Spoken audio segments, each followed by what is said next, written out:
वो है लोगों के लिए नशे के लिए काम करना, नशे को ख़त्म करने के लिए काम करना। सरकार भी नशा मुक्ति अभियान चला रही है। हम कह सकते हैं कि लोग इसके शिकार होते हैं और जब शिकार हो जाते हैं तो या तो ये नशा उनकी मौत लेकर सामने आता है या फिर उनका घर-बार, दुकान सब बेचकर उनको रोड पे ला देता है। भारत को विकसित होना है तो सबसे अहम योगदान युवाओं का रहने वाला है, लेकिन इस देश का युवा बहुत नशे की गिरफ्त में लगातार बढ़ता जा रहा है। तो भारत में लगभग 37 करोड़ के आसपास लोग नशा करते हैं।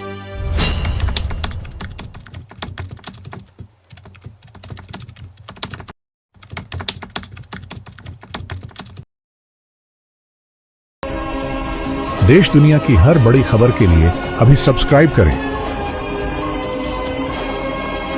Incredible Bharat news live. नमस्कार, इनक्रेडिबल भारत न्यूज़ लाइव में आपका स्वागत है। दोस्तों, हमने बहुत सारे लोगों से आपकी मुलाकात करवाई है। अलग अलग विषयों पर हमने लोगों से लगातार चर्चा हम लोग करते रहते हैं। आज एक बहुत ख़ास सेगमेंट में हम काम कर रहे हैं, वो है लोगों के लिए नशे के लिए काम करना, नशे को ख़त्म करने के लिए काम करना। सरकार भी नशा मुक्ति अभियान चला रही है, लेकिन एक तरफ नशा मुक्ति अभियान चल रहा है, दूसरी तरफ लगातार दारू के ठेके खुलते जा रहे हैं। तो बड़ा कॉन्ट्रडिक्टिव है। क्या एक तरफ सरकार को अपना रेवेन्यू चाहिए, दूसरी तरफ सरकार कह रही है कि लोगों को नशे से बचाना चाहिए। दूसरी तरफ नशों को लेकर भी अब पहले वाला चीज़ें नहीं रही है। जैसे जैसे टेक्नोलॉजी बदलती जा रही है, आज ड्रग्स एडिक्शन वाले लोगों की संख्या भी बढ़ती जा रही है और term of drugs and consumptions of drugs, इसके भी बहुत सारे स्वरूप बदलते जा रहे हैं। टैबलेट्स आ गई है। पहले हम सोचते थे कि नशा सिर्फ फिजिकल फॉर्मेट में होगा, अब लिक्विड फॉर्मेट में भी अलग अलग दवाइयाँ आ गई है। बहुत कुछ अभी मार्केट में ऐसा चल रहा है और अनजाने में हम कह सकते हैं कि लोग इसके शिकार होते हैं और जब शिकार हो जाते हैं तो या तो ये नशा उनकी मौत लेकर सामने आता है या फिर उनका घर-बार, दुकान सब बेचकर उनको रोड पे ला देता है। तो बहुत सारी समस्याएं नशे की, और सबसे बड़ी बात जो हमारा यूथ नशे की एडिक्शन में है और बहुत सीवियर हम कह सकते हैं नशा, ड्रग्स का, हीरोइन, ऐसे नशे कॉलेज में स्टूडेंट गोइंग्स जो है और आप स्कूल गोइंग्स बच्चे वो नशे के एडिक्शन में हो जाते हैं। तो क्या सिर्फ नशा हमारी सोसाइटी से हम लोग सीख रहे हैं? नशे के बारे में कहा जाता है कि ये क्या है कि एक प्रक्रिया, अगर हम किसी को देखते हैं करता हुआ तो फिर उसको ऐसे सीखा जाता है। तो आज हम कह सकते हैं अगर भारत को विकसित होना है तो सबसे अहम योगदान युवाओं का रहने वाला है, लेकिन इस देश का युवा बहुत नशे की गिरफ्त में लगातार बढ़ता जा रहा है। पंजाब की पहले बात होती थी कि नशे की गिरफ्त में पंजाब लगातार है, तो वहाँ पे भी अब थोड़ी बहुत तब्दीली आई है, सुधार आया है। और दुनिया के दूसरे देश किस तरीके से भारत को बर्बाद कर रहे हैं, नशे का एडिक्शन भारत को बना के, विदेशी ताकतें भी भारत को नशे की गिरफ्त में डालने की कोशिश कर रही है। उस फॉर्म में भी उधर से भी, पाकिस्तान से, बांग्लादेश से भी हमारे यहाँ पे नशे की भारी खेप आती है। अलग अलग प्रकार के नशे हो सकते हैं। तो नशे से भारत के युवाओं को, देश के युवाओं को बचाने वाली एक संस्था है मुस्कान फाउंडेशन। 2003 में इस फाउंडेशन की शुरुआत हुई थी और बहुत कुछ ये फाउंडेशन कर रही है। दिल्ली में इनका काफ़ी बहुत बड़ा इनका काम है और जिस तरीके का इनका काम है वाकई में काबिल तारीफ़ है। इस फाउंडेशन के फाउंडर मेरे साथ में है डॉक्टर भारत भूषण जी। सर, आपने तो मुझे लगता है अपने पूरा समय, आप खुद डॉक्टर, आपने पूरा समय लगा दिया अपना कि किस तरीके से देश के युवाओं को नशे की गिरफ्त से दूर हटाया जाए। ये आपकी फाउंडेशन 2003 में स्थापित हुई थी। अब तक जो आपका 20-22 सालों का कार्यकाल है उसको आप किस तरीके से देखते हैं? क्या आप किस निष्कर्ष पर पहुँचे कि अब तक आप कितने लोगों के लिए हम कह सकते हैं कि सहयोगी बन पाए नशे को छुड़ाने में? क्या बोलेंगे सर? नमस्ते, मेरा नाम डॉक्टर भारत भूषण है और मैं मुस्कान फाउंडेशन का फाउंडर जनरल सेक्रेटरी हूँ। मैं धन्यवाद करता हूँ महेंद्र जी का, इनक्रेडिबल भारत न्यूज़ का, जिन्होंने समय निकाल के हमारे पास आए हैं स्पेशली इस खास विषय पे चर्चा करने के लिए। महेंद्र जी, आपने कई सारी बातें पूछ ली एक ही सवाल में कि ये संस्था हमने 2003 में शुरू करी थी। उससे पहले मैं मैडम किरण बेदी की संस्था नवज्योति दिल्ली पुलिस फाउंडेशन में काम करता था और मेरे पास कोई 10-15 साल का एक्सपीरियंस था जी। तो वहाँ से एक्सपीरियंस लेने के बाद, वहाँ से सीखने के बाद फिर मैंने सोचा कि क्यों ना अपनी संस्था बनाई जाए और कुछ डॉक्टर दोस्तों के साथ और कुछ ऐसे लोगों के साथ जो नशे से दूर हुए थे, जिनको हमने ठीक किया था, उनके साथ मिलके 2003 में इस संस्था की नींव रखी। आज 22 साल हो गए इस संस्था को और 22 साल में करीब हमने 22,000 लोगों को सेवा दी है, जिसमें उनकी परिवार भी है और जो नशेबाज था वो भी हैं। कम्युनिटी में अवेयरनेस किया, समुदाय में अवेयरनेस किया, स्कूल में, कॉलेज में, यूनिवर्सिटी में। हिंदुस्तान के साथ साथ हमने करीब 7 देशों के लोगों को भी जहाँ पे इलाज दिया है और ठीक करके भेजा है, जिसमें नेपाल है, बर्मा है, अफ़गानिस्तान है और क्या इंग्लैंड है। इस तरीके के 7-8 कंट्रीज़ को भी हमने अपनी सेवा दी है, उनके मरीजों को भी हमने यहाँ दाखिल किया है। 2011 में हमें भारत सरकार की एक मंत्रालय है जिसको हम ministry of social justice and empowerment कहते हैं, उसने हमें हमारी सेवा को रिकॉग्नाइज किया और हमें ग्रांट इन एड दी। इसका मतलब है उन्होंने फाइनेंशियल सपोर्ट दी। आज इस बात को 14 साल हो गए हैं तब से हम मिनिस्ट्री के साथ जुड़े हुए हैं और उनका एक प्रोजेक्ट है जिसका नाम है integrated rehabilitation centre for addicts. इसको आमतौर पे नशा मुक्ति केंद्र कहते हैं, लेकिन अपने आप में ये एक सुपर स्पेशलाइजेशन हॉस्पिटल है, यूनिट है। 15 बेड का ये हॉस्पिटल है जिसमें नशे के साथ जुड़ी हुई जो दोहरी बीमारी है, जिसको हम इंग्लिश में डुअल डायग्नोसिस कहते हैं, उनके मरीज़ भी आते हैं। जैसे नशे के साथ हेपेटाइटिस बी का मरीज आया, हेपेटाइटिस सी का मरीज आया, नशे के साथ HIV एड्स का मरीज आया, नशे के साथ TB ट्यूबरकुलोसिस का मरीज आया, फिर नशे के साथ कई सारी मानसिक बीमारियां हैं उनके भी मरीज आते हैं। जैसे OCD है, बाइपोलर डिसऑर्डर है, सिजोफ्रेनिया है, मूड डिसऑर्डर है। तो कहने को तो ये नशा मुक्ति केंद्र है, लेकिन ये अपने आप में एक सुपर स्पेशलाइजेशन सेंटर है जो भारत की ministry of social justice and empowerment ये ग्रांट देती है और इस तरीके से दिल्ली में 5-6 NGO को ग्रांट देती है। और हमारी जो जर्नी है पिछले 22 साल से, उसमें हमने अपनी जर्नी को और अच्छे तरीके से तय कर रहे हैं। मिनिस्ट्री ने देखते हुए ये दिल्ली में सिर्फ 5 NGO को ये फाइनेंशियल सपोर्ट करते हैं, जिसमें मुस्कान एक अग्रणी संस्था है। इसी को काम को देखते हुए हमारे मिनिस्ट्री ने हमें 2 और कम्युनिटी के प्रोजेक्ट दिए हुए हैं, जिनको हम एक प्रिवेंशन पे, बच्चों पे बड़ा अच्छा प्रोजेक्ट है, पूरे हिंदुस्तान में चलता है, जिसको हम community based peer led intervention कहते हैं। और उसका मतलब ये है कि 10 से 18 साल के बच्चों को हमने कुछ ऐसी बातें सिखानी है, कुछ ऐसे लाइफ स्किल सिखाने हैं जो नशे से दूर रहें। और ये प्रोजेक्ट भी हमारा 2022 से है और सेक्टर 3 JJ कॉलोनी द्वारका में चलता है। इसी तरीके से भारत सरकार ने, मिनिस्ट्री ऑफ सोशल जस्टिस ने हमें एक और प्रोजेक्ट दिया हुआ है जो गोयला डेयरी में चलता है, जिसमें उस कम्युनिटी में जाके लोगों को अवेयर करना है कि अगर नशा कोई करता है तो उसका हल क्या है।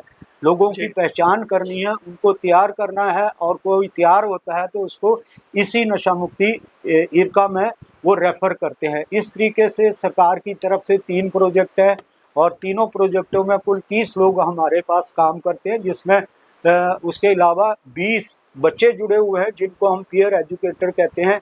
ये बच्चे ही अपने कम्युनिटी में एक छोटा सा ग्रुप बना के 10 बच्चों का उनको लाइफ स्किल सिखाते हैं। एक बच्चे को अपने पास 3 महीने रखते हैं और करीब 10-12 लाइफ स्किल उनको पढ़ाते हैं। कुल मिला के साल में हम 800 बच्चों को, जिनकी उम्र 10 साल से लेकर 18 साल की है, उनको हम लाइफ स्किल पढ़ाते हैं, जिसमें से नो टू ड्रग भी है, पीयर प्रेशर है, सेल्फ अवेयरनेस है, स्ट्रेस मैनेजमेंट है। इस तरीके से 10-12 लाइफ स्किल है। बिल्कुल। अब मैं आपको कुछ आंकड़े आप लोगों के साथ में रख देना चाहता हूँ, क्योंकि हम ड्रग्स एडिक्शन पे बात कर रहे हैं। तो भारत में लगभग 37 करोड़ के आसपास लोग नशा करते हैं। इसमें हर प्रकार का नशा शामिल है। कोई बीड़ी पीता है, कोई सिगरेट पीता है, कोई दारू पीता है, कोई दूसरा नशा करते हैं। लगभग 37 करोड़ लोग नशा करते हैं। उसमें से 16 करोड़ ऐसे लोग हैं जो बहुत ज़्यादा शराब पीते हैं, और 3 करोड़ उसमें ऐसे हैं कि वो इतनी शराब पीते हैं कि अगले दिन या शराब पीने के बाद या तो नाले में गिरे हुए दिखते हैं या फिर किसी कूड़ेदान में गिरे हुए दिखते हैं। और 2.26 करोड़ यानी कि 2 करोड़ 26 लाख लोग ऐसे हैं जो दूसरे नशे करते हैं, बहुत खतरनाक, जैसे कि अफीम लेते हैं, हेरोइन, स्मैक या ब्राउन शुगर ये लेते हैं। और 3.1 यानी कि 3 करोड़ 1 लाख लोग भांग नशा करते हैं, भांग का। और लगभग भारत के अंदर 20 लाख से भी ऊपर नाबालिग वो भी नशे के शिकार है। अब नशा मुक्ति अभियान सरकार चला रही है सर, करोड़ों लोग उससे जुड़ रहे हैं, लेकिन क्या आपको कोई प्रैक्टिकल सलूशन आपको दिखता है? हमने देखा बिहार में नशा मुक्ति को लेकर वहाँ अभियान चलाया गया, शराब बंदी, लेकिन बिहार के लोगों को शराब पीने की बहुत तलब है, आसानी से हर जगह मिल रही है, इलेक्शन में बड़ा मुद्दा रहा है, क्या बोलेंगे? थैंक यू महेंद्र जी, आपने आंकड़ों की बात करी, बहुत अच्छा आपने आंकड़े बताए हैं कि करीब 32-33 करोड़ 37 करोड़ लोग जो हिंदुस्तान में नशा करते हैं। तो ये हिंदुस्तान का एक सर्वे है जिसको आप देख सकते हैं, ये 2019 में हुआ, और उससे पहले एक सर्वे था जो 2004 में हुआ। ये हिंदुस्तान के दो बड़े सर्वे हैं, और ये सर्वे मिनिस्ट्री ऑफ सोशल जस्टिस ने, हिंदुस्तान का एक प्रीमियम हॉस्पिटल है जिसको all India institute of medical से कहते हैं, ये सर्वे उनके साथ मिलके 2019 में किया, और इसका नाम है magnitude of substance use disorder in India. बहुत बढ़िया ये सर्वे है, काफ़ी पैसा इस पे खर्च होता है, करीब 26 से 30 करोड़ रुपया इस पे खर्च हुआ था। और इसमें जो आंकड़ा आपने बताया था वो 37 करोड़ के जो नशेबाज है उसमें तंबाकू को और दूसरे जो स्मोकिंग मटेरियल है उनको भी लेके है।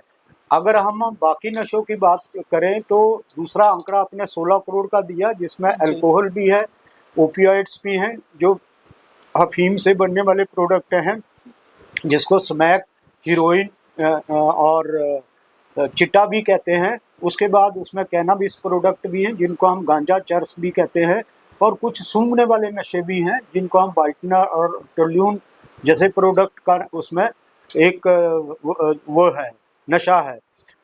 तो 16 करोड़ में अगर हम देखें तो उसमें 7 करोड़ 87 लाख लोग ऐसे थे जिनको इमीडिएट इलाज की जरूरत थी जी।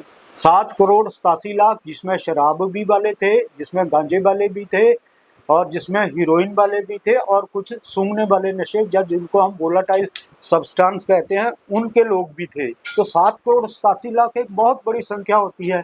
और जब ये सर्वे हुआ तो हम मुस्कान फाउंडेशन में हमारे जो नेटवर्किंग डायरेक्टर हैं मिस्टर हरीश कुमार, उसने भी इस प्रोजेक्ट में हिस्सा लेके करीब 50 लोगों को, हमारे डिस्ट्रिक्ट के, साउथ वेस्ट के डिस्ट्रिक्ट के लोगों को इंटरव्यू किया था और अपना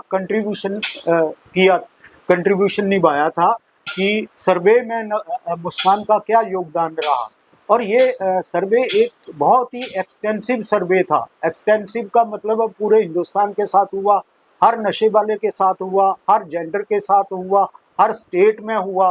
तो this is the ultimately latest सर्वे, और इसी तरीके से फिर पॉलिसी बनाई जाती है, इसी तरीके से सेवाएं बनाई जाती हैं, बनाने की तैयारी की जाती है, कहाँ पे सेंटर खोलना है, कितना सेंटर खोलना है। तो ये सर्वे एक बहुत बढ़िया बेसलाइन सर्वे था जो हिंदुस्तान ने 2019 में किया, 18 में किया और 19 में इसको पब्लिश किया।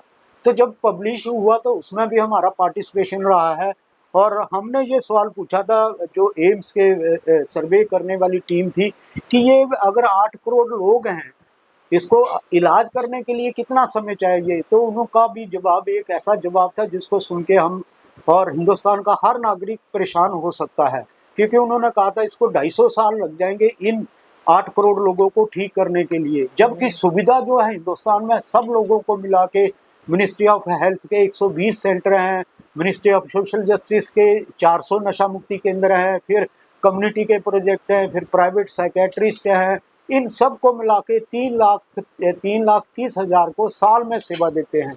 और आंकड़ा था हमारा उस समय, आज से 7 साल पहले 8 करोड़। तो बहुत बड़ा गैप है। इसके लिए भारत के जो हमारे माननीय प्रधानमंत्री हैं, उन्होंने अपने मन की बात, तीसरी मन की बात में इस नशे पे चर्चा करी थी, जो हमें बहुत अच्छा लगा। अगर किसी देश के प्रधानमंत्री, अगर किसी घर के मुखिया और किसी विषय पे चिंता करते हैं, तो आप समझ सकते हो, आप सोच सकते हो कि ये विषय कितना गंभीर है। तो माननीय प्रधानमंत्री ने दिसंबर 2014 में अपने तीसरे मन की बात में नशे में बहुत अच्छे तरीके से चर्चा करी थी। और इसी को देखते हुए 2020 में हमारे प्रधानमंत्री ने एक जन आंदोलन की शुरुआत करी, जिसका नाम था नशा मुक्त भारत अभियान। आज उसको 5 साल हो गए हैं और करीब 24 करोड़ लोगों तक ये नशा मुक्त भारत अभियान के तहत लोगों तक पहुंच चुके हैं, जिसमें स्कूल है, कॉलेज है, जिसमें यूनिवर्सिटी है, जिसमें आंगनबाड़ी है, जिसमें आशा वर्कर हैं, जिसमें हेल्थ है, जिसमें बॉर्डर सिक्योरिटी फोर्स है। मतलब कोई हिंदुस्तान का कोना नहीं छोड़ा जिसमें इन लोगों को इस आंदोलन में जोड़ने के लिए बरयक प्रयास किए जा रहे हैं। मुझे बहुत खुशी होती है कि जब ये सरकार की तरफ से नशा मुक्ति भारत आंदोलन चलाया, 5 साल हो गए हैं, अब इसका सेकंड वर्जन शुरू होगा 15 अगस्त को, तो हम लोग इसमें बढ़ चढ़ के हिस्सा लेते हैं। और मुझे इसी बात की खुशी है कि नशा मुक्त भारत में हर स्टेट में एक कमेटी बनी है, स्टेट लेवल नशा मुक्त भारत कमेटी, जिसमें फिर हर डिस्ट्रिक्ट में एक कमेटी बनी है। करीब 800 कमेटियां हर जिले में, हिंदुस्तान के हर जिले में नशा मुक्त भारत कमेटी बनी है। और दिल्ली सरकार की तरफ से मुस्कान को उसमें एक मेंबर बनाया है। नशा मुक्त भारत कमेटी जो दिल्ली की है, उसमें 6 डिपार्टमेंट है, जिसमें हेल्थ है, जिसमें सोशल वेलफेयर है, जिसमें एजुकेशन है, जिसमें पुलिस है, जिसमें लीगल है। इन सब के साथ 2, 3, 4 NGO के भी मेंबर उसने रखे हैं और ये स्टेट लेवल की कमेटी है। तो हिंदुस्तान की सरकार अपनी तरफ से बहुत अच्छा प्रयास कर रही है इसको कंट्रोल करने में और इसको भारत को नशे से मुक्ति दिलाने में। और जैसे आपने कहा कि ये ऐसी ड्रग्स आ गई हैं आज की डेट में, हमें करीब 35 साल हो गए मुझे इस फील्ड में काम करते हुए। मैंने सेंट्रल जेल तिहाड़ में काम किया है, मैडम किरण बेदी जी के साथ काम किया है, उनका नशा मुक्ति केंद्र चलाया है। तो जो हमने 1995 से शुरू किया था, जो अपना इसमें काम करना शुरू किया था, इसमें एक्सपीरियंस लेना शुरू किया था, जो मरीजों से सीखा, उसकी फैमिली से सीखा, तो आज की तारीख में वाकई नशों की एक तो रूपरेखा बदल गई है। और नशे में एक टाइम था जब 15 से 20 साल के जो नौजवान बच्चे होते थे या उससे बड़ी उम्र वाले जो अडल्ट होते थे वो नशा शुरू करते थे। लेकिन बड़े दुख की बात है आज की डेट में हमारे पास ऐसे बच्चे आए हैं जो 9 साल के बच्चे थे और ये उनकी फोटो है। ये 9 साल का बच्चा भी 2012 में आया था। इसमें हमारे एक और ये बच्चा भी हमें PVR की तरफ से रेफर हुआ था और ये 9 साल का बच्चा था जिसने 6 साल की उम्र से नशा शुरू किया था। तो आप सोच सकते हो अगर हिंदुस्तान में 6 साल का बच्चा नशा शुरू करता है तो हिंदुस्तान की तस्वीर क्या होगी। जिन बच्चों को हम हिंदुस्तान का भविष्य कहते हैं वो हिंदुस्तान के बच्चे नशे में पड़ जाएंगे तो हिंदुस्तान का भविष्य तो बहुत बुरे तरीके से खतरे में है। इसी तरीके से एक ग्रुप का हमने फोटो खींचा था जो सारे 7, 8, 9, 10 साल के बच्चे थे और ये भी 2008 और 9 का फोटो है। तो इस फोटो में भी आप देख सकते हो कि कितने छोटे छोटे बच्चे जो नशा कर रहे हैं। आज ये इन बच्चों की उम्र करीब 24-25 साल हो गई है। कुछ नशे में अभी भी लगे हुए हैं और कुछ नशे से ठीक हो गए हैं।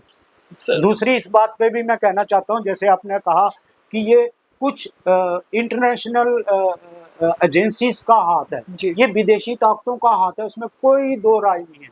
अगर आपने किसी भी देश को बर्बाद करना है तो आज की तारीख में हथियारों की, लड़ाइयों की और दूसरे औजारों की जरूरत नहीं पड़ती। आप उस देश में नशा पहुंचा दो, नौजवानों तक नशा पहुंचा दो और वो नौजवान आस्ता आस्ता बर्बाद हो जाएंगे।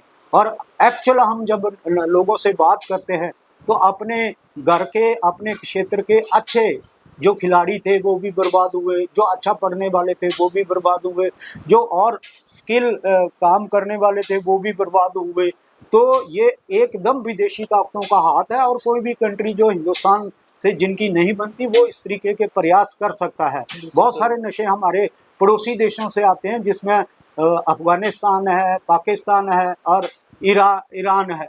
और दूसरी तरफ एक जियोग्राफिकल रेखा है जिसको हम गोल्डन डेथ कहते हैं, जिसमें बर्मा है और लाओस है और म्यांमार है। तो ये तीन कंट्रीज हैं हिंदुस्तान को बीच में, एक तरफ पाकिस्तान है और अफगानिस्तान है और ईरान है, जिसको गोल्डन इसको क्रिसेंट डेथ कहते हैं। पहले इसको गोल्डन क्रिसेंट कहते थे, लेकिन ये नशे की वजह से लोगों को मारने वाला है, इसलिए इसको डेथ क्रिसेंट और डेथ ट्रायंगल के नाम से जाना जाता। तो भारत की जो भौगोलिक स्थिति है वो भी कुछ ऐसी है कि इधर ये क्रिसेंट है और इधर ट्रायंगल है। अगर क्रिसेंट से नशा आएगा तो भारत में ठहरेगा और उसका फिर इस्तेमाल भी होगा। फिर ये नशा दूसरे देशों में आ रहा है, और इधर गोल्डन ट्रायंगल से नशा आ रहा है, वो भी भारत में ठहरेगा और दूसरे कंट्रीज में जाएगा। तो हिंदुस्तान एक सैंडविच की तरह काम कर रहा है। ऐसी भौगोलिक स्थिति है जिसमें हिंदुस्तान को बहुत अलर्ट रहना पड़ेगा। बिल्कुल सर, बहुत सारे सवाल यहाँ खड़े हो रहे हैं। लगभग दुनिया भर में 26 लाख लोग नशे की वजह से मरते हैं और भारत में मरने वालों का आंकड़ा 9 लाख के आसपास है। नारकोटिक डिपार्टमेंट्स इतनी रेड डालता है, लगातार रेड डालता है, इतनी भारी मात्रा में ड्रग्स मिलती है अलग अलग लोकेशन पे। इंटरनेशनल जो ड्रग माफिया वो ड्रग भारत के अंदर भेजते हैं, उस पर भी नारकोटिक डिपार्टमेंट्स कंट्रोल करता है। लेकिन फिर भी आपको क्या लगता है, इतने पैमाने पे जब लोग नशे के आदी है तो नशा मुक्त भारत अभियान की क्या अब हम बात कर रहे हैं, क्या ये सिर्फ एक कल्पना है? क्या ये कल्पना हकीकत में बदल सकती है? क्या बोलेंगे? और मैं चाहूँगा आपका इंटरव्यू लंबा चलेगा तो थोड़ा जल्दी हम करेंगे। हाँ, बहुत अच्छा आपने कहा कि ये जो आंकड़े बताते हैं, वो जो आंकड़े हैं वो तो हमें बहुत भयानक हैं और हमें डराते हैं। और ये आंकड़े जो हैं, इनको देख के अमेरिका जैसा पावरफुल कंट्री हार गया। और आज से 50 साल पहले उन्होंने भी वॉर अगेंस्ट ड्रग चलाया था, लेकिन वो जीत नहीं पाए। बहुत बुरी हालत है अमेरिका की अगर हम आज की स्थिति देखें तो। इसी तरीके से ब्रिटेन हार गया, इसी तरीके से ऑस्ट्रेलिया हार गया। जितने डेवलप्ड कंट्री थे वो सारे इस युद्ध में हार गए हैं। हिंदुस्तान भी एक तरफ से हारा ही हुआ है, क्योंकि ये जो आंकड़ा है 8 करोड़ का, और जो आपने आंकड़े बताए डेथ के 9 लाख 9 लाख भारत में मरते हैं, दुनिया भर में 26 लाख मरते हैं। तो हिंदुस्तान की सरकार के जो प्रयत्न है ना, उन आंकड़ों को, उन लोगों को बचाने की बहुत अच्छी कोशिश है। और इसी कोशिश में उन्होंने करीब हिंदुस्तान में 450 एनजीओ को नशा मुक्ति की ग्रांट दी हुई है। इसी तरीके से करीब 200 एनजीओ को और उन्होंने कम्युनिटी के प्रोजेक्ट दिए हुए हैं, जिसमें outreach and drop in centre है, जिसमें CPLI है, community based peer lead intervention है, जिसमें यंग उम्र के बच्चों को और एडोलसेंट को हमने रोकथाम की बात करनी है, उनको बचाना है। और इसी तरीके से मिनिस्ट्री ऑफ हेल्थ है, जिसके अंडर करीब 120 नशा मुक्ति केंद्र है पूरे हिंदुस्तान में। तो ये मिनिस्ट्री ऑफ हेल्थ और मिनिस्ट्री ऑफ सोशल जस्टिस मिलके पूरे हिंदुस्तान में बहुत ज़बरदस्त ये प्रोग्राम चला रही है। साथ में नशा मुक्त भारत अभियान चल रहा है, जिसमें करीब 24 करोड़ लोगों तक इसकी आवाज़ सुनाई दे रही है। 24 करोड़ लोगों को इस अभियान के तहत जोड़ा है। तो हमारे माननीय प्रधानमंत्री का जो सपना है वो मुझे लगता है कहीं ना कहीं साकार होगा, ये कल्पना नहीं है। दूसरा, इसमें जो मरने वाले लोग हैं उसको रोकने के लिए एक तीसरे तरीके का और प्रोग्राम है जिसको ATF कहते हैं, एडिक्शन ट्रीटमेंट फैसिलिटी, जो 2 साल पहले हमारे मिनिस्ट्री ऑफ सोशल जस्टिस ने ही शुरू किया था और मिनिस्ट्री ऑफ हेल्थ के साथ मिलके करीब कई स्टेटों में ये चला रहे हैं। बिल्कुल सर, तमाम मुद्दों पर हमने बातें करी। मैंने आपको देश के विदेश के हमने आंकड़े भी साझा करे कि क्या क्या हो रहा है। अब मैं आपकी फाउंडेशन पे के कामों पर आता हूँ। जैसे कि आपका 22 साल का कार्यकाल हो गया। सबसे अहम चीज़, जब आपके यहाँ पे जब ये नशे के आदी लोग आते हैं, उनको ठीक करने की क्या प्रक्रिया रहती है? और सबसे अहम बात, जो नशे में व्यक्ति होता है, होश व हवास में नहीं होता, किस तरीके से उन लोगों का दिन यहाँ पे कटता है? क्योंकि नशा करने वाले हाँ, लोगों का नशा करने वाले लोगों का दिन एक एक दिन कटना बहुत मुश्किल होता है। एक मीटिंग में और जिस तरीके का आप काम कर रहे हैं, वो बहुत सारे सवाल इसमें खड़े हो रहे हैं। इसमें भी आ रही है। तो इसलिए मैं आपसे पूछ रहा हूँ कि ये क्या प्रक्रिया रहती है नशे को से आदी लोगों को आप किस तरीके से ठीक करते हैं, उसके बारे में बताइए। देखो, ये नशा मुक्त भारत अभियान तो पूरा एक अवेयरनेस के लिए है, अवेयरनेस जनरेशन के लिए पूरे हिंदुस्तान में। लेकिन इस नशा मुक्ति के लिए अगर काम करना है तो आपको 4 बड़े काम करने पड़ेंगे, जिसमें सबसे पहला काम अवेयरनेस जनरेशन ही है, जिसको हम दूसरे शब्दों में प्रिवेंशन कहते हैं। और दूसरा काम है कि ट्रीटमेंट। जो लोग अगर हम मान लो द्वारका में कहीं अवेयरनेस कर रहे हैं, या दिल्ली के किसी कोने में अवेयरनेस कर रहे हैं, या हिंदुस्तान के किसी कोने में अवेयरनेस कर रहे हैं, और कोई पेशेंट सफ़र कर रहा है और वो उसका इलाज करना चाहता है, या उसकी फैमिली इलाज करवाना चाहती है, तो उसको हम अपने सेंटर में बुलाते हैं और उसको हम एक इलाज का तरीका समझा के, उसकी फैमिली को इलाज का तरीका समझा के, इलाज कितने दिन का है, सरकार उसमें कितनी मदद करती है, उसके रिज़ल्ट क्या हैं, उसमें दवाइयाँ क्या दी जाती है, और जहाँ पे अगर पेशेंट दाखिल किया जाता है तो पूरे दिन की दिनचर्या क्या होती है, उसके बारे में हम पूरा फैमिली को एक्सप्लेन करते हैं, पेशेंट को एक्सप्लेन करते हैं। और पेशेंट अगर तैयार हो जाता है तो पेशेंट को हम एडमिशन करके उसका इलाज शुरू करते हैं। तो सबसे पहले अवेयरनेस जनरेशन या प्रिवेंशन ऑफ ड्रग अब्यूज़ है। दूसरा है उसका कि हमने पेशेंट को IPD में या OPD में ट्रीटमेंट देना है, तो ये फैसला करने के लिए अगर पेशेंट कोई IPD लायक है, उसको एडमिट किया जाता है और उसका इलाज किया जाता है। तीसरा, फिर उनको रिहेबिलिटेट किया जाता है। रिहेबिलिटेट का मतलब है उसको सोशली भी रिहेबिलिटेट करना है और काम के लिए भी रिहेबिलिटेट करना है। तो जो हमारा प्रोजेक्ट है, जिसको हम सरकार ने नाम दिया हुआ है integrated rehabilitation centre for addicts, short में IRCA कहते हैं, इस IRCA में अगर कोई पेशेंट इलाज लेके अपना इलाज पूरा करता है और हमारे साथ जुड़ना चाहता है, तो हम उसको सोशली और ऑक्यूपेशनली रिहेबिलिटेट करते हैं। बड़े खुशी की बात है कि जो हमारा IRCA प्रोजेक्ट है उसमें 15 लोगों का स्टाफ है, जिसमें हमने 10 लोग वही रखे हुए हैं जिनको हमने नशे से मुक्ति दिलवाई है। जिसमें गेट कीपर जो है, जिसने गेट खोला है आपके लिए, वो भी, जो कुक है वो भी हमारा वो है, जो हमारा पीयर सफाई करने वाला वो भी नशा मुक्ति से वो है, और कुछ पढ़े लिखे सीनियर जो पेशेंट हैं जिन्होंने नशा मुक्ति की 15 साल पहले 10 साल पहले अपना ठीक हुए, उनको हमने आगे ट्रेनिंग देके काउंसलर भी बनाया है। तो बहुत खुशी की बात है, ये प्रोजेक्ट पूरे हिंदुस्तान के लिए बहुत अच्छा प्रोजेक्ट है कि जो नशे से दूर करने के बाद अगर कोई जुड़ना चाहता है तो वो भी इस कार्यक्रम में काम करके अपना योगदान दे सकता है, अपना कंट्रीब्यूशन दे सकता है, और एक टीम, बड़ी पावरफुल टीम बन जाती है, जिसमें साइकेट्रिस्ट होता है, फिजिशियन होता है, नर्सिंग स्टाफ होता है। और आपने अगर रिकवरिंग एडिक्ट को साथ मिला लिया तो आपकी टीम एक जानदार और एक शानदार टीम बनती है, जिसके रिजल्ट बहुत अच्छे हैं। तो जब इलाज का ही दूसरा आगे है, जब हम दाखिल करते हैं तो उसमें एक ये शेड्यूल लगा हुआ है, आप इस शेड्यूल को फोटो लेके इसमें डाल सकते हो। बहुत ज़बरदस्त शेड्यूल है, बहुत इंटेंसिव शेड्यूल है, और दवाई से बेहतर काम करता है। पेशेंट को जैसे ही दाखिल करते हैं कुछ उसमें टेस्ट करवाते हैं, जिसमें अलग अलग नशे के अलग अलग हो सकते हैं, फिर उसकी अपना जो फिजिशियन है उससे कंसल्ट करते हैं और दवाइयाँ शुरू करते हैं। कुछ पेशेंट अगर ज़्यादा नशा करते हैं तो साइकेट्रिस्ट की मदद ली जाती है, क्योंकि this is a mental disorder and psychiatrist is the expert of this field. कुछ केसों में हम गैस्ट्रोएंटरोलॉजिस्ट की भी मदद लेते हैं जिसमें अल्कोहल वाले लोग नशा करते हैं। बिल्कुल।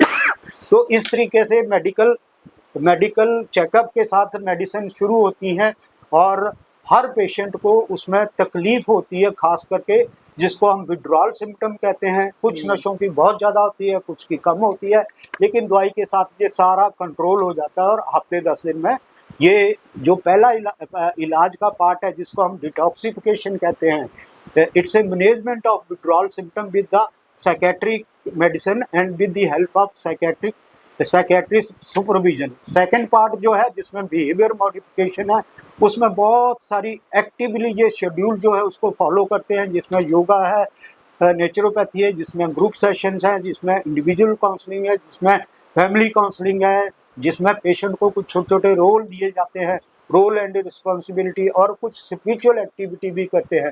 तो कुल मिला के एक ऐसी बीमारी जो हमारे मानव के हर शरीर को, हर पहलू को नुकसान देती है, चाहे उसका मेंटल पहलू है, चाहे उसका शारीरिक पहलू है, चाहे उसका फैमिली का एस्पेक्ट है, चाहे उसका लीगल एस्पेक्ट है, चाहे स्पिरिचुअल एस्पेक्ट है। This is a disease which effect every aspect of the human being.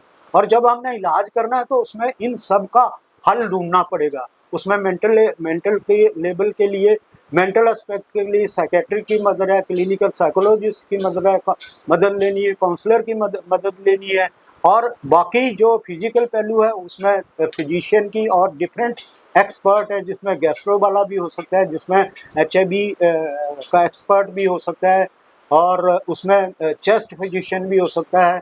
उसमें कई लोगों की चोट लग के आती है तो ऑर्थोपेडिक जो सर्जन है उसकी भी मदद लेते हैं हम, और जनरल सर्जन की भी मदद लेते हैं। और ये कम्प्रीहेंसिव जो ट्रीटमेंट है जिसमें हमने स्पिरिचुअल एस्पेक्ट भी उनको देना है, जिसमें आरती है, और दूसरे धर्मों को भी हमने नज़र में रखते हुए सेलिब्रेट करना है, उनका मनोरंजन के साधनों का भी ध्यान रखना है, उसमें डांस भी करवाना है, उसमें मूड मेकिंग भी करवाना है, और जितने भी त्योहार हैं उनको मनाना है, तब जाके ये कंप्लीट ट्रीटमेंट होगा। There is a no single system of treatment which can treat these substance use patients.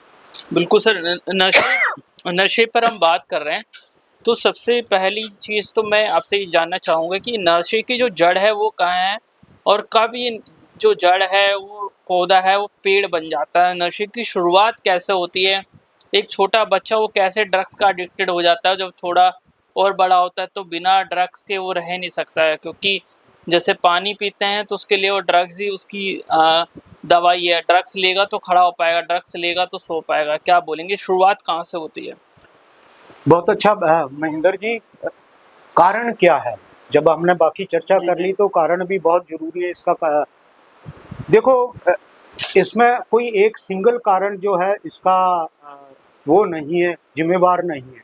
बहुत सारे कारण हैं जिनको हम एक हाइपोथेसिस के तौर पे लेते हैं कि ये भी हो सकता है, ये भी हो सकता है, ये भी हो सकता है। तो एक तो जेनेटिकल कारण है कि ये परिवारवाद है। कुछ मरीज जो है वो उनके फैमिली में ये बीमारी थी, नशे की बीमारी थी, उनके पेरेंट्स में से कोई नशा करता था, उनके फैमिली मेम्बर में से नशा करता था, तो आने वाले जो बच्चे हैं उसकी फैमिली में भी ये नशा हो सकता है, और ये चांस है कोई 25 से 30% के चांस है, कई केसों में ज़्यादा भी हो सकते हैं। दूसरा बड़ा कारण है पीयर प्रेशर। अगर हम उम्र की बात करें, अगर हम उम्र में अगर 2-3 लोग दोस्त नशा करते हैं और उनका एक चौथा दोस्त है और वो उस ग्रुप में उठता बैठता है, तो वो नशेबाज बन जाएगा। बहुत बड़ा कारण है पीयर प्रेशर, और जो हम इंटरव्यू करते हैं अपने मरीजों से उसमें 80-90% कारण यही होता है। तीसरा बड़ा कारण है कि क्यूरियोसिटी, जिज्ञासा। जैसे हमने किसी बच्चों को लगता है कि यार, जैसे हमारे फिल्मों में देखा कि वो स्मोकिंग करता है हीरो, तो बच्चों को भी एक जिज्ञासा होती है कि मैं भी कर लूँ। इसी तरीके से फिल्मों के तौर पे या फैमिली में कोई नशा कर रहा है, उनके उसमें या समाज में कोई नशा कर रहा है, तो वो उनका वो रोल मॉडल बन जाता है, तो उसी वजह से वो बच्चे भी वो नशा करना सीख जाते हैं। तो क्यूरियोसिटी जो है वो भी एक बड़ा कारण है। उसके बाद है मेडिकल कारण है, जिसमें मान लो किसी को रोड साइड इंजरी हो गई, या किसी को इसकी एब्डोमिनल पेन है, या किसी को गुर्दे की पथरी है, या किसी का सर्जरी हुई है, इनमें बहुत सारी पेन एक बहुत बड़ा सिम्टम में रहता है। तो पेन को मिटाने के लिए डॉक्टर कई बार ऐसे दवाइयों का इस्तेमाल करते हैं जो बहुत स्ट्रांग होती हैं, और वो ज़्यादातर अफीम से बनने वाली दवाइयाँ ही होती हैं। जब पेशेंट एक लंबे समय के लिए उनकी दवाई का इस्तेमाल करता है तो वो कहीं ना कहीं उन दवाइयों का नशेबाज हो जाता है। ऐसे ही कुछ दवाइयाँ हैं जिनको हम दौरे की दवाइयाँ कहते हैं, या नींद की दवाइयाँ कहती हैं, या वो क्या कहते हैं घबराहट की दवाइयाँ, एंजाइटी की दवाइयाँ हैं। तो कुछ पेशेंट है जो नींद की दवाइयों को लेने के बाद लंबे समय तक लेते हैं, अपनी मर्जी से लेते हैं, डॉक्टर की बिना देख रेख से लेते हैं, तो वो एक बड़ा कारण बनता है कि लोग उसका नशा करना शुरू हो जाता है। तो दवाइयों का एक ऐसा ग्रुप जिनको हम सिडेटिव कहते हैं या नींद की दवाइयाँ कहते हैं, ये भी अपने आप में नशा पैदा करने वाला एक ग्रुप है। उसके बाद बच्चों में जो देखा हमने वो सूंघने वाला एक नशा है, वो भी पीयर प्रेशर एक बहुत बड़ा कारण है कि जो सड़कों पे रहने वाले बच्चे हैं, जो होमलेस बच्चे हैं, जो स्ट्रीट वाले चिल्ड्रन हैं, जिनके लिए हमने काम किया है, जिनकी हमने फ़ोटो दिखाई है आपको, ये बच्चे भी ग्रुप में कबाड़ा बीनते हैं और सड़कों पे रहते हैं। तो एक दूसरे को ये पीयर प्रेशर में डाल के फिर नशा करवाते हैं। तो अल्टीमेटली पीयर ग्रुप प्रेशर जो है एक बहुत बड़ा कारण है। एक कारण है कि जैसे जो नशे हमारे हिंदुस्तान में है, जैसे कुछ नशे हम नशेबाज जो है वो भगवान के साथ उनका मिलान करता है, जैसे जो बांग है या चरस है या गांजा है, वो कहते हैं ये शिव जी की बूटी है, इसका नशा करना बहुत ज़रूरी है। और अब देखो इस महीने जुलाई में हमारे पूरे हिंदुस्तान में खास करके दिल्ली में एक जल की प्रथा है, जिसको हम इसके हरिद्वार से या दूसरे कोनों से लाते हैं और अपने अपने घरों में, दिल्ली में, हरियाणा में लोग या हिमाचल में उसको एक बड़ा शुभ और पवित्र मानते हैं। लेकिन इसमें भी लोगों का ज़्यादातर जो ये जाते हैं लोग जल लाने, उसमें किसी न किसी तरीके का, खास करके शिव जी की बूटी का, जिसको हम गांजा कहते हैं या भांग कहते हैं, उसका भी इस्तेमाल करते हैं। तो कुछ धार्मिकता के साथ हमारे नशे जुड़े हुए हैं, और उनकी मान्यता है कि अगर हम भगवान का साथ देना या भगवान का आशीर्वाद लेना है तो हमें ये भगवान का प्रसाद भी लेना पड़ेगा। बिल्कुल बिल्कुल। एक मेरा दूसरा लड़का 5 मिनट उससे बात करूँ इसी पे। अच्छा, तो हम कुछ लोगों की भी हम इंटरव्यू करेंगे कि जिन लोगों से आप एसोसिएट है, यहाँ पर है काम करते जो यहाँ पे काम करते हैं, उनसे भी बात करेंगे। लेकिन सर मैं एक और चीज़ आपसे पूछ रहा हूँ, वो तो हम बाद में कर लेंगे आपका इंटरव्यू खत्म होने के बाद। एक बड़ा सवाल है कि भारत सरकार का रेवेन्यू से रिलेटेड ये मसला है कि सरकार को शराब बेचनी है, पैसा कमाना है। अब बहुत बड़ा सवाल ये होता है कि लोग शराब पीने को नशा नहीं मानते, लोग कहते हैं कि शराब पीनी चाहिए, शराब दारू दवा का काम करती है। उसको आप किस तरीके से देखते हैं कि नशे को लेकर ये धारणा है कि नशा नशा नहीं है, ये दवा का रूप में है, इसको कैसे देखते हैं आप? बहुत अच्छा महेंद्र जी, आपने शराब पे एक स्पेशल खास सवाल पूछा है। शराब अपने आप में नशे के, सब नशों में भी शराब का भी उतना ही हिस्सा है जैसे बड़े दूसरे लोगों को हम नशा कहते हैं। लेकिन हमारे समाज की धारणा है कि शराब नशा नहीं है। दूसरा ये है कि ये तो सरकार बेच रही है, इसकी भी धारणा है। तीसरा ये धारणा है कि ये तो सेहत के लिए अच्छे है। इसमें से सरकार बेच रही है, नो डाउट, सरकार को सोचना है। और कुछ स्टेट है हमारे अल्कोहल फ्री भी है।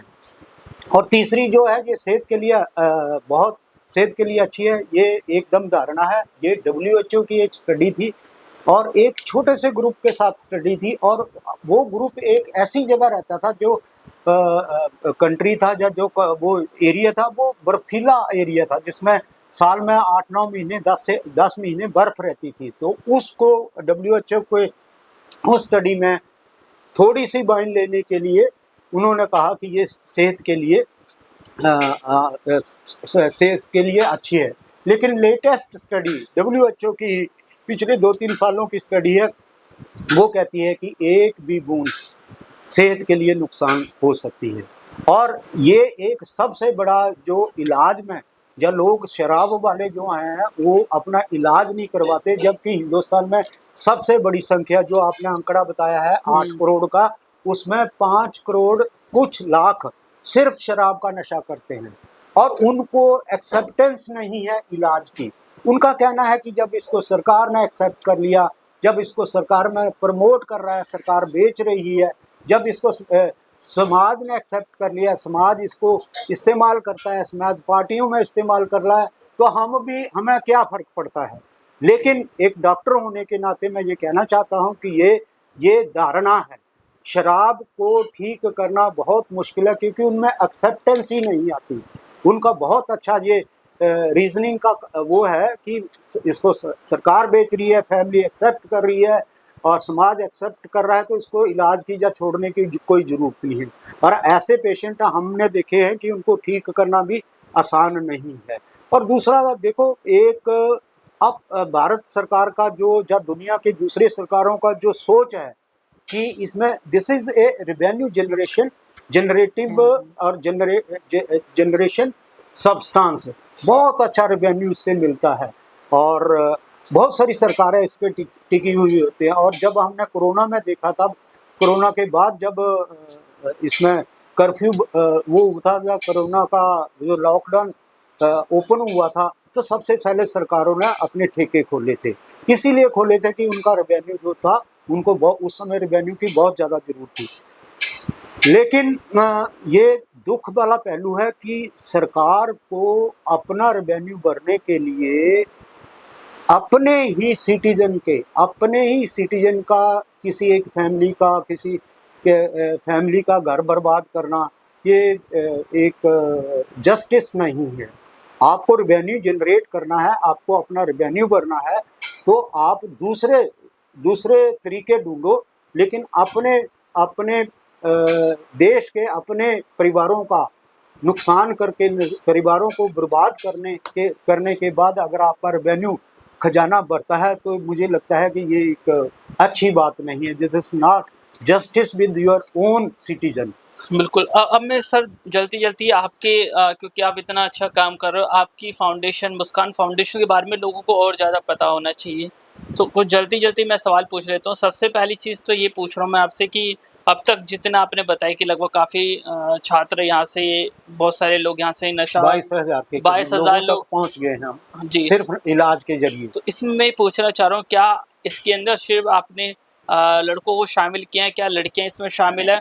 और दूसरी चीज़, इन जो लोग आपके पास आते हैं, उनका डेली रूटीन क्या होता है? उनका जो भोजन होता है वो किस तरीके से होता है? उनके कपड़े, उनका जो व्यवस्था, पूरी दिनचर्या वो किस तरीके से रहती है? क्या उनकी फैमिली उनको सपोर्ट करती है, या फिर आपके थ्रू उनको सारी चीज़ें आप प्रोवाइड करते हो? बहुत बढ़िया कि इसमें बाकी जो चीज़ें हैं जो पेशेंट को चाहिए, जिसमें उसको भोजन भी चाहिए, उसमें कपड़े भी चाहिए, उसकी देख रेख बहुत ज़रूरी है, और ये एक बहुत ख़ास इसमें नज़र रखनी पड़ती है। फिर आपने पूछा कि इसमें क्या सिर्फ हमने लड़कों को ही ठीक किया है, जब आदमियों को ही ठीक किया है? नहीं, ऐसा नहीं है। हमने 7 साल से लेके 18 साल के बच्चों का अलग सेंटर चलाया है, और जो सारे के सारे सड़कों के बच्चे थे, होमलेस पॉपुलेशन थी, जिसको एक बच्चों की जो कोर्ट है, जिसको CWC चाइल्ड वेलफेयर कमेटी कहते हैं, वो हमारे पास भेजते थे। हमने करीब 500 बच्चों का इलाज किया, जिसमें से कुछ बच्चे अभी ठीक हैं और वो बच्चे हमारे साथ जुड़े हुए हैं, आते रहते हैं। दूसरा, हमने औरतों के लिए भी एक छोटा सा नशा मुक्ति केंद्र चलाया था, जिसमें बहुत लंबे समय तक नहीं चला पाए, बहुत सारे कारण थे, तो उसमें कुछ औरतें ठीक हुई हैं और जो अपना काम कर रही हैं।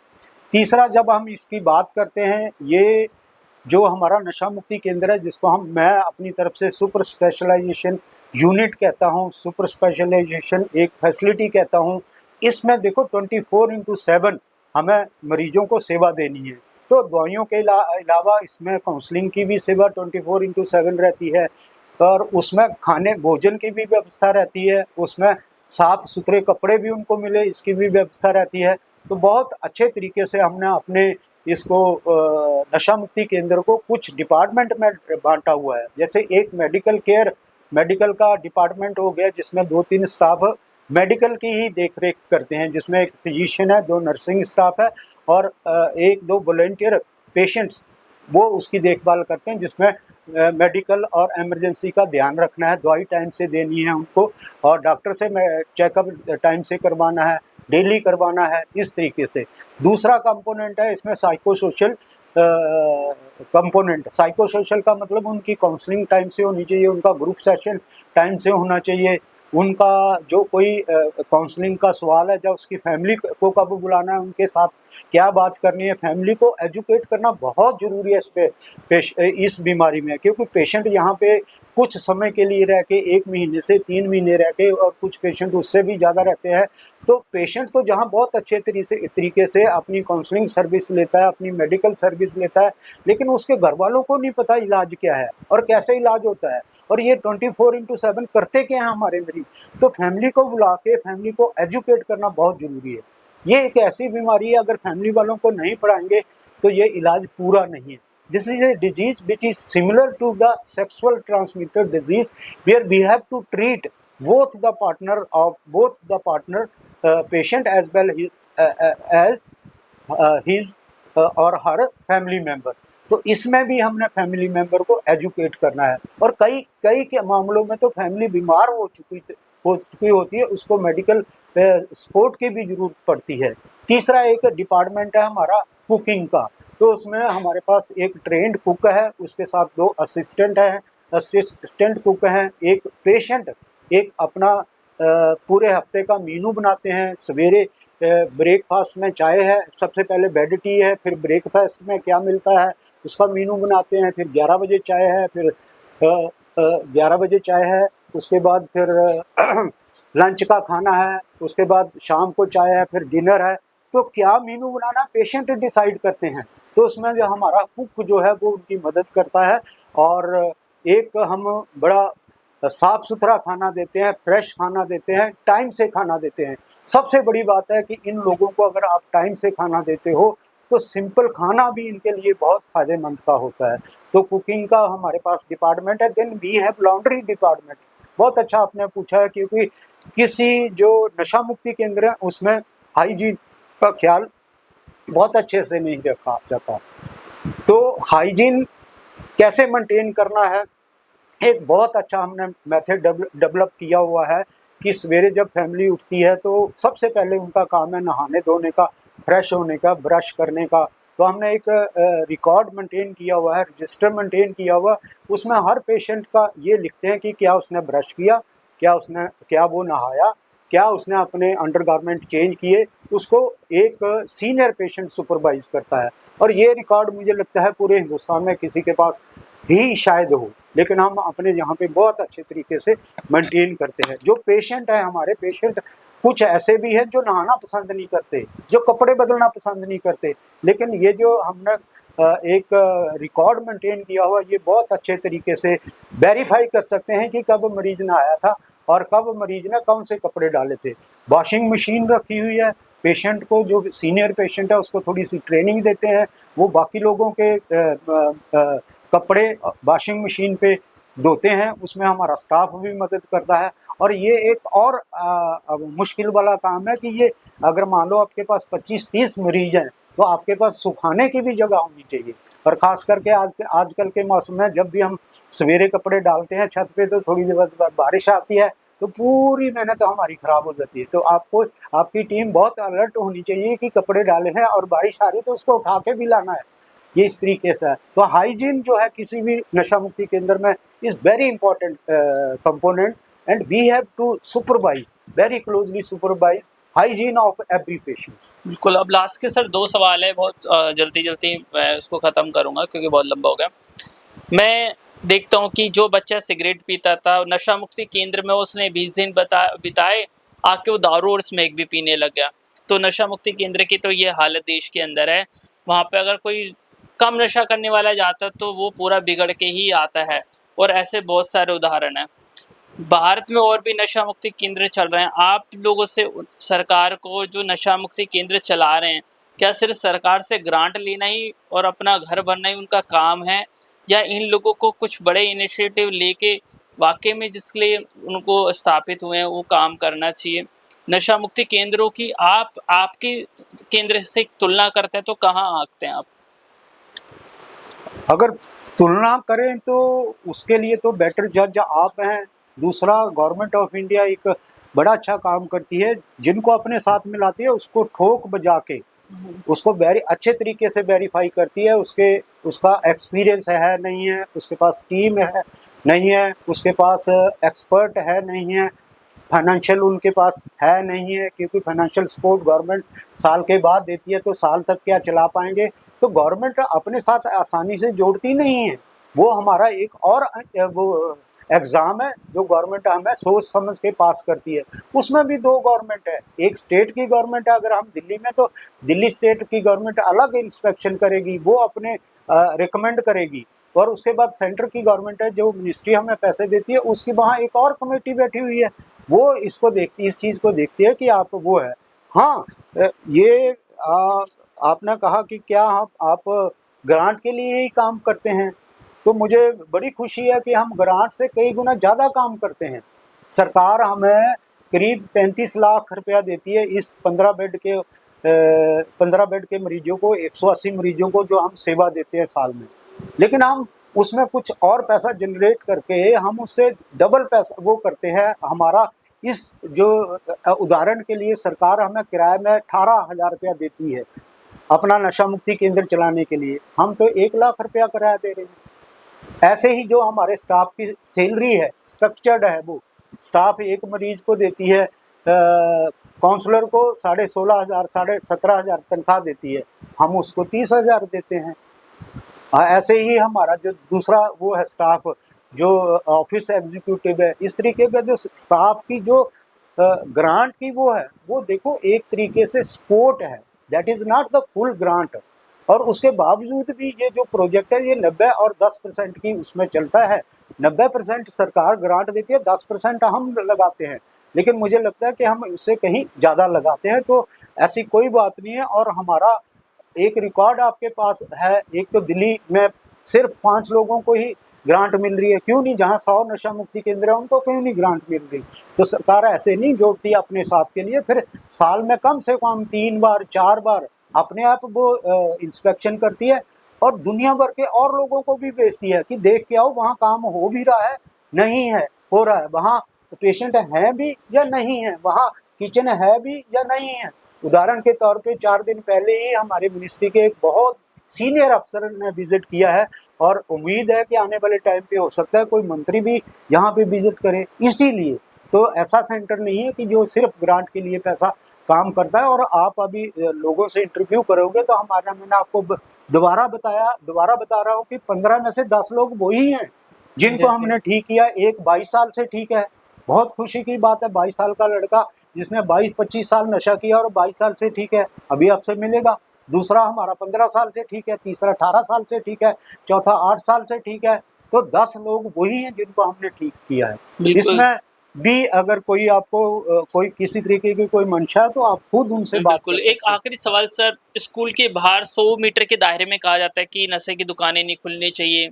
आज इजीली एक्सेस है, दारू आप ला सकते हो, 16 साल का बच्चा 15 साल का बच्चा, स्कूल के बाहर दारू की दुकानें खुली हुई है, और नकली नशा भी कर रहे हैं, लेकिन नकली नशा बहुत है, नकली शराब बहुत है, नकली सिगरेट बहुत है, ये नकली भी बहुत इसमें चल रहा है जी।